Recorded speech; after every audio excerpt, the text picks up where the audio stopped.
Sorry everyone. It's been quite a minute since my last upload. I won't lie, I'm taking a break and maybe changing the format for these videos to, actually improve my content. Let's give that a try! Today we're going to talk about the Deformers Fall from Grace. Let's begin. Let's first talk about the game studio Ready at Dawn. The California-based video game development studio opened in 2003 and is in the spotlight currently for its beautiful VR experience known as Lone Echo. And of course, its humble beginnings developing games for the PSP such as Daxter and God of War Ghost of Sparta. Of course, the creators also made the disappointing but well-meaning The Order 1886, but this isn't about any of those. No, this is about Deformers. I apologize if this video has some false information going forward, as frankly, the lack of coverage on this game is almost disturbing.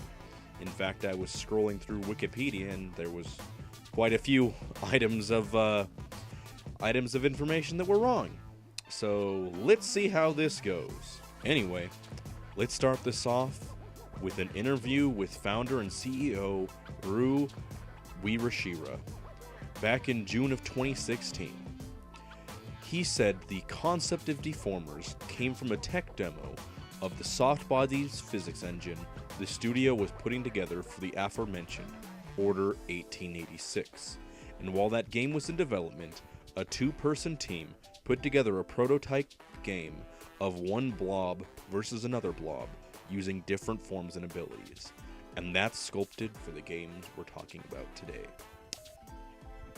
From what I could find in my research, there's no footage of said prototype, and the debut of the new version of the game was in June of 2016, making its E3 debut a few short weeks later, followed by some PAX coverage and a few other appearances at different conventions. Things were going good so far. The reception was positive, and while there was no release date, it was expected to be soon. As far as reception, so far, everything was positive. The playable convention-exclusive build was well-liked, and the content updates on social media was just a thumbs up. A slightly weird thing, it was soon announced that the game was in fact going to be published by GameStop, only the second time to which GameStop has done. But seeing the success of Insomniac's Song of the Deep that was published via GameStop prior, it wasn't too surprising to see this happen. On September 2nd, it was formally announced the game would come out on winter 2016 on PC, PS4, and Xbox One simultaneously, and the ability to pre-order started right then and there. A competition was then started called the Formulation Showdown. Submit an idea for a character and have people vote on it. Simple as that. The 20 highest voted ones would receive a free copy of the game upon launch, and the Deformers team would choose 5 of said 20 that would win the ability to be possibly added to the game and awarded a $100 GameStop gift card. December rolled around and no release happened.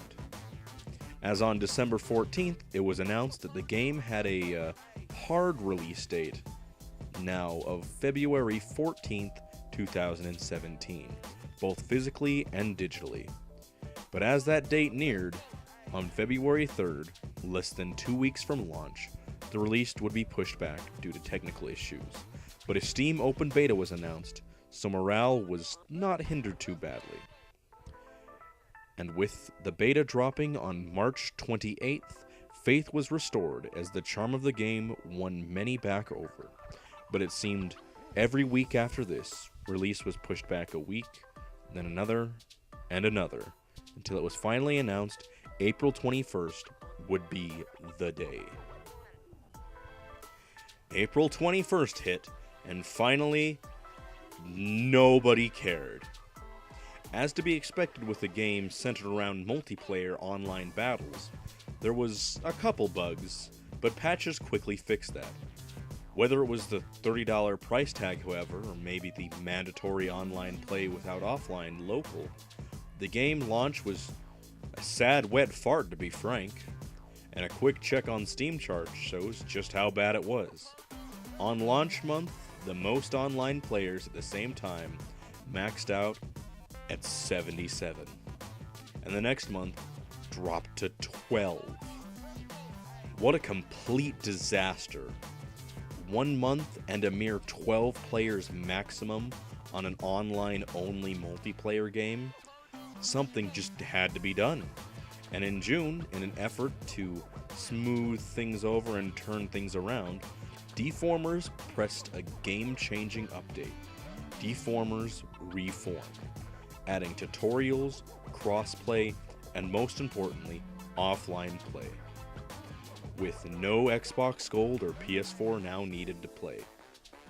It followed up with this with a free weekend, so anybody and everybody could play and check out the new update. Things would go great, you know?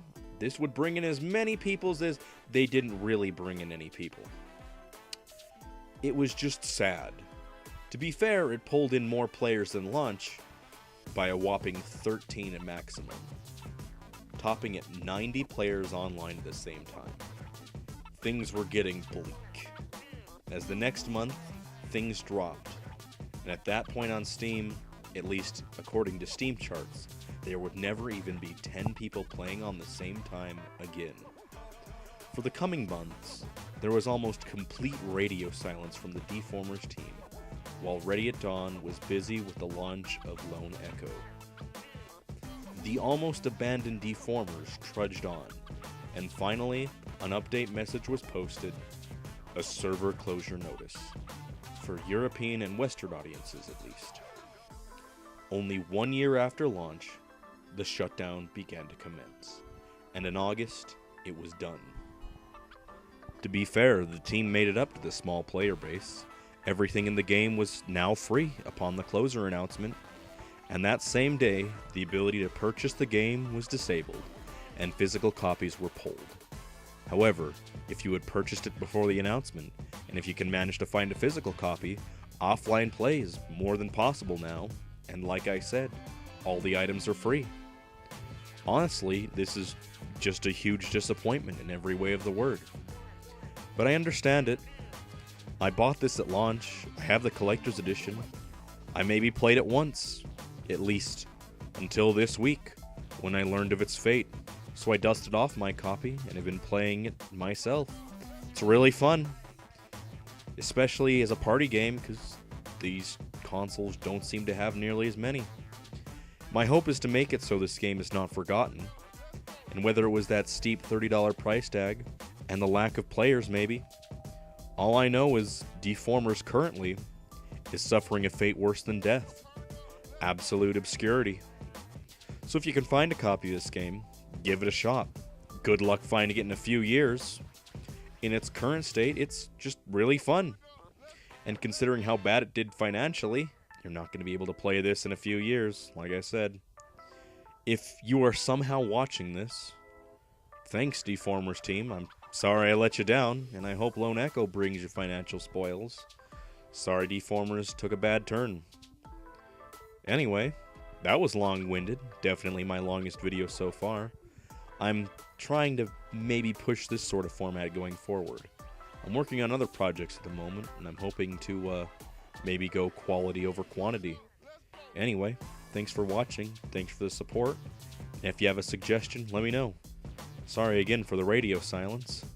I'll be hopefully uploading at least regular long-winded ones every few weeks. Anyway, thanks and have a wonderful day.